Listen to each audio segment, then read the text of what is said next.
Buenos días, mi nombre es Gonzalo Jaramillo, soy licenciado en bioanálisis, egresado de la Universidad de Carabobo, Núcleo Aragua. En los actuales momentos me encuentro laborando en el Hospital Clínica La Delicia, en el piso 7, con el equipo de trabajo del Dr. Abel Polino. En el día de hoy les voy a estar conversando sobre el frote de sangre periférica, su importancia y su relevancia médica. El estudio de sangre periférica no es más que el estudio de una pequeña muestra de sangre extendida bajo una lámina portaobjeto y estudiada bajo la luz del microscopio. Allí nosotros vamos a determinar y estudiar las diferentes morfologías que componen las células sanguíneas. Con los avances tecnológicos y la automatización de los diferentes parámetros hematológicos, nosotros hemos aumentado la fiabilidad, hemos aumentado la velocidad de entrega y disminuido los costos en la determinación de los diferentes parámetros. Más sin embargo, sigue siendo el frote de sangre periférica una herramienta o instrumento insustituible para determinar las diferentes alteraciones o las diferentes patologías que se presentan en las células que conforman la sangre. Y esto va a ser de suma importancia para el médico porque es el que le va a permitir dar un tratamiento oportuno y un tratamiento adecuado a esas patologías. En el frote de sangre periférica nosotros vamos a estudiar tres series celulares, que son la serie roja o glóbulos rojos, la serie blanca o leucocitos y las plaquetas.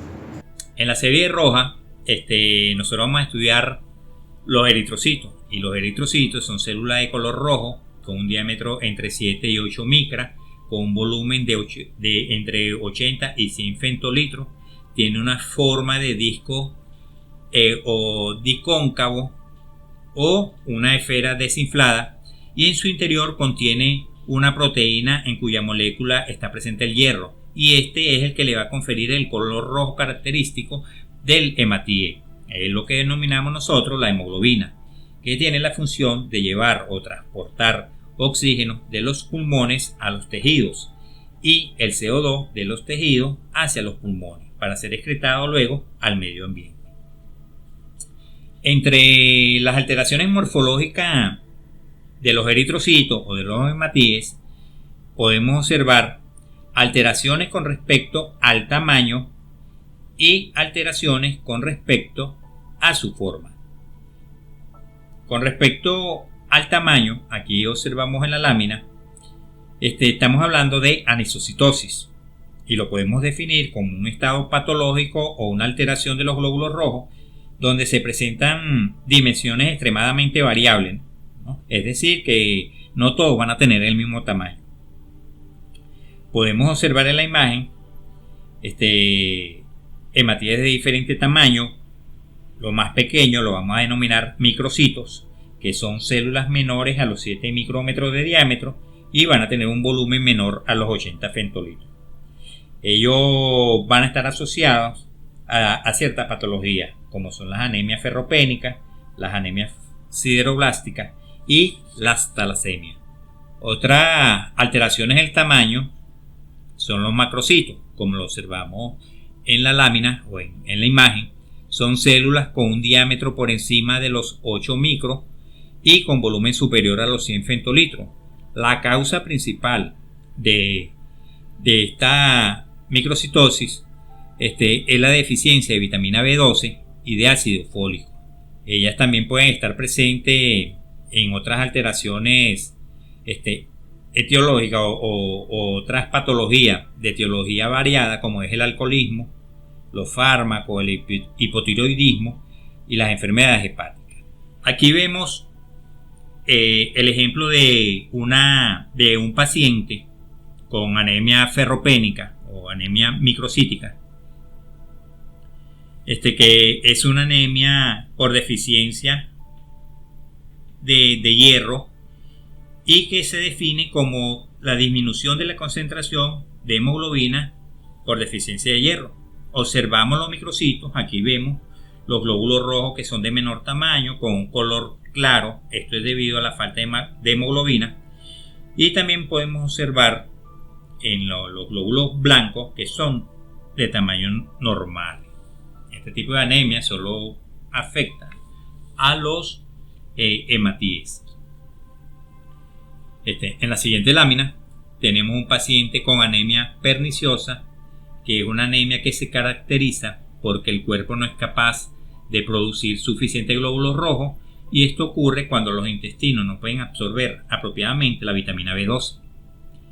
Para que el cuerpo reabsorba la vitamina B12 se necesita de una proteína especial denominada factor intrínseco y que es secretada por las células del estómago. Observamos pues aquí en la lámina una disminución en el número de eritrocitos y un aumento en el tamaño. Los glóbulos rojos, observemos que son hipersegmentados. Estas dos patologías son una de las muchas que se pudiesen estudiar en un frotis de sangre periférica, refiriéndose al tamaño de los eritrocitos. Con respecto a las alteraciones de los hematíes referente a su forma, tenemos la poiquilocitosis. La poiquilocitosis es una alteración de la membrana del eritrocito, variando su forma, lo que puede interferir en su fusión.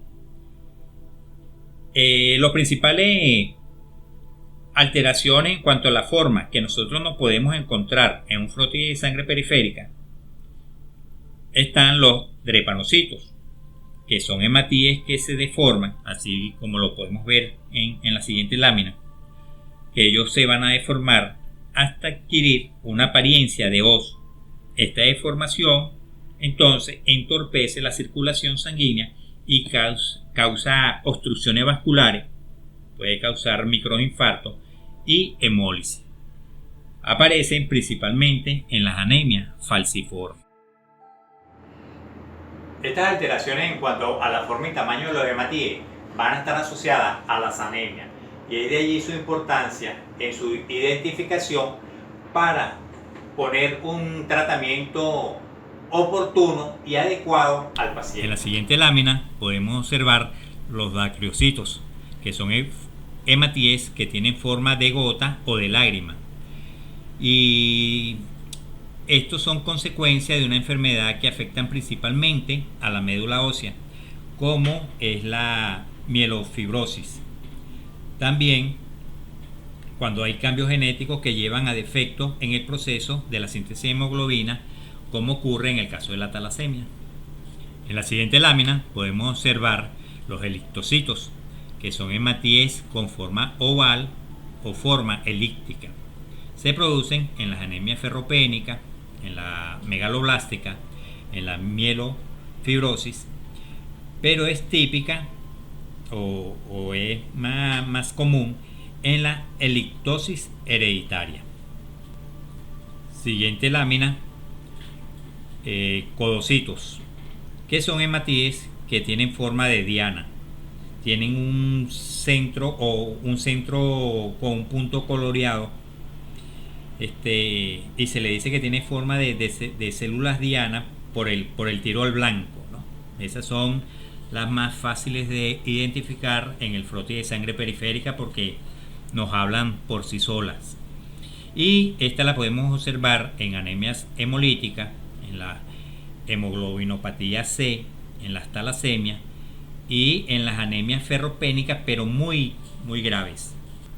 Ahora bien, vamos a estudiar la serie blanca en el frotis de sangre periférica. Aquí, como vemos en la imagen, podemos decir que los leucocitos o la serie blanca son células de defensa que se van a encargar de combatir las infecciones, ya sean bacterianas, virales o por hongo. Se clasifican la serie blanca o las células que conforman la serie blanca o los leucocitos en polimorfonucleares o granulocitos, que van a estar conformados por los neutrófilos, los eosinófilos y los basófilos, y por los monocitos o linfocitos como mononucleares. Los leucocitos o la serie blanca se produce principalmente en la médula ósea.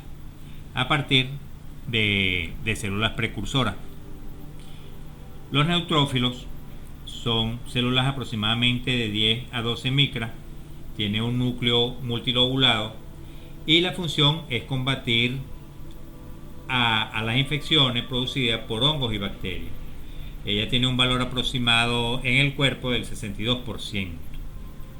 Los eosinófilos poseen un diámetro aproximado de 10 a 12 micras, posee un núcleo bilobulado y la función es combatir parásitos y modular la respuesta alérgica e inflamatoria. Tiene un valor de 2 a 3%. Nosotros cuando vemos en el frote de sangre periférica o en el hemograma aumento de los eosinófilos, podemos estar pensando en una parasitosis o un proceso alérgico. Los basófilos son células que tienen un diámetro de 12 a 15 micros, poseen un núcleo bi o trilobulado y su función es liberar histamina para la respuesta inflamatoria. Tiene valores referenciales de 0 a 4%. Entre los mononucleares vamos a tener a los monocitos. Tienen un diámetro de 12 a 15 micras, un núcleo arrellonado y su función es migrar desde el torrente sanguíneo, desde la sangre a otros tejidos, donde se va a diferenciar a macrófago y va a actuar como una aspiradora, ¿no? Y va a ser el actor principal de la respuesta inmunitaria. Él es el que se va a encargar de fagocitar todas las células muertas del organismo. Los linfocitos son células aproximadamente de 7 a 8 micros de diámetro, los linfocitos pequeños, y los linfocitos grandes tienen un diámetro de 12 a 15 micras.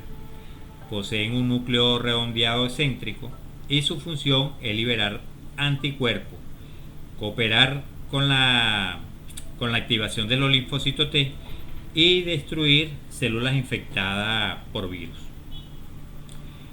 En el frote de sangre periférica podemos observar dos tipos de alteraciones de la serie blanca.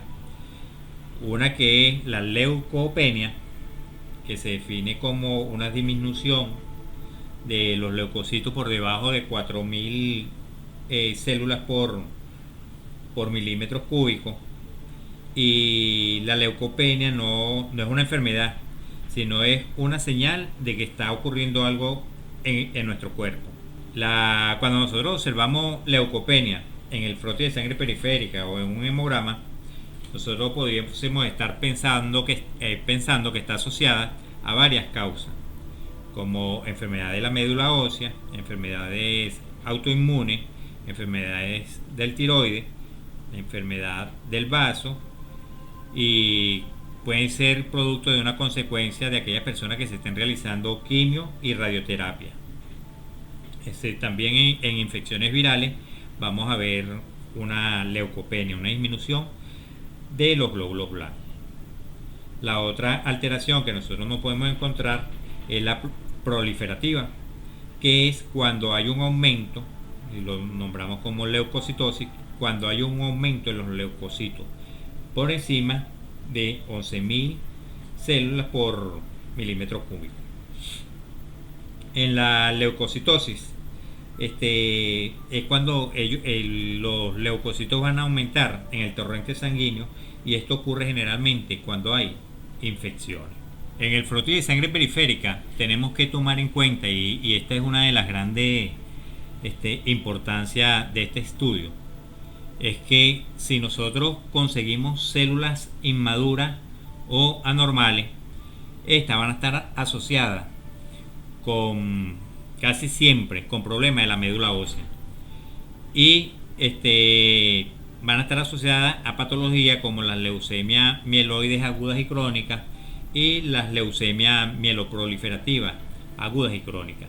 Cuando observamos en el frote se refiere inmediatamente al hematólogo, que esa es la gran importancia, que nosotros cuando estudiamos con parámetros hematológicos automatizados difícilmente se pueda detectar esta patología, esta morfología en los glóbulos blancos, ¿no? En los blastos. Entonces cuando nosotros vemos blastos en un frote de sangre periférica, inmediatamente le damos la alarma al médico para que el paciente sea referido al hematólogo y tome los pasos a seguir, pues, a hacer estudios más profundos para descartar o confirmar la presencia de la leucemia.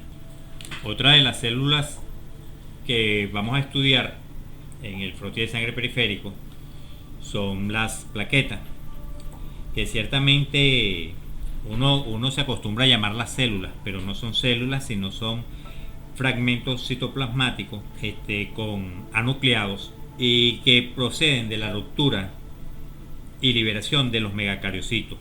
Ellas van a tener un diámetro aproximado de 3 micras, o sea, es decir, que son muy pequeñas y con un volumen de 8 a 12 femtolitros.